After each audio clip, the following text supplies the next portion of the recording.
Hi, I'm Jocelyn Frank. I'm one of the co-curators of Sound Scene. Sound Scene is an interactive audio art festival. We feature audio pieces that people can explore, contribute to, break down, manipulate. We have small group workshops to learn firsthand how to make this stuff, what's even going on behind the scenes.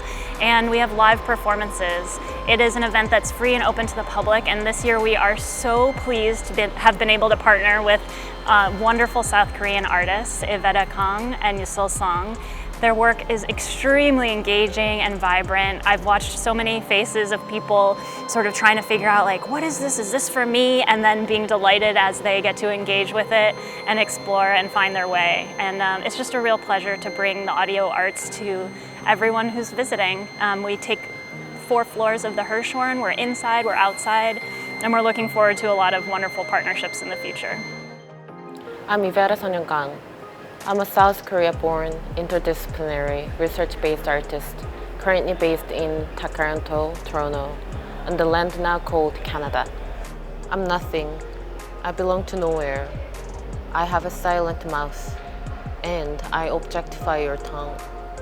I wrote these 13 sentences, riddling their readers to guess, what am I?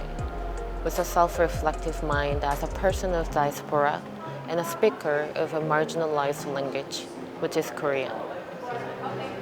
The self-reflection on frustrated tongues can be found in non-native speakers of the globally dominant languages, such as English, French, or Spanish. When the prevailing power dynamic between such colonial languages and colonized and post-colonized languages forces us to speak in their tongues, we tend to mumble and stammer. Supposedly wrong utterances, including pronunciation and intonation, when speaking in the historically superior and dominant languages, are frequently described as speech failures and mistakes that require constant corrections and improvement. The power dynamic may even haunt non-native speakers of the languages with a pressure to master them and assimilate into westernized countries and language uses. Within When the Others Lick Underneath Your Tongue, tongues are imagined as aphasic tongues with a research-based analogy to aphasia patients' symptoms and clinical treatments. In my recent practice, I often borrow multicultural psychiatrical and psychoanalytical treatment to expand our norms from ableism and binary approaches to one's illness. These 13 riddle sentences have become melancholic music score notes and a RAM for collectivity. Here, each music score obtains a scenery of the underwater with opened vowels, imagined for discordant pronunciations to emerge. All the music boxes with respective music score notes must be activated by the audience's actual and physical participation.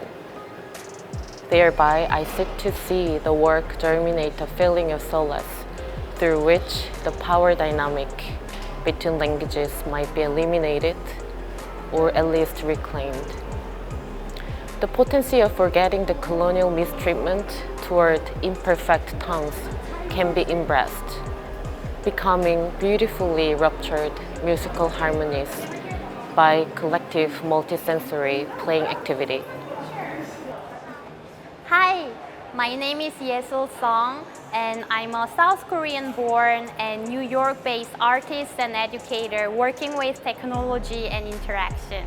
I create non-visual experiences that challenge human perception and its relationship with our society, culture, and the environment.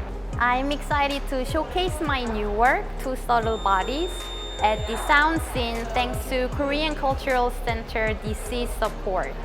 Two Subtle Bodies is an interactive installation where two strangers walking inside a space experience each other's very personal space. Visitors are invited to wear a custom iridescent cape and bone conduction headphones to gain a superpower and hear the other person's aura, presence, through sound and vibration. The subtle body is a concept that appears in Taoism and Dharmic religions to indicate bodies that are neither solely physical nor solely spiritual, in contrast to the mind-body dualism that has dominated Western thought. In neurology, the space surrounding a body is called peripersonal space and enabled by visual-tactile senses. Peripersonal space enables us to sense a presence of objects near our bodies without a direct touch. Recent psychological studies have shown that some visual-tactile brain areas respond to other people's peripersonal space as they would their own, which suggests that how our bodies and senses are connected to each other.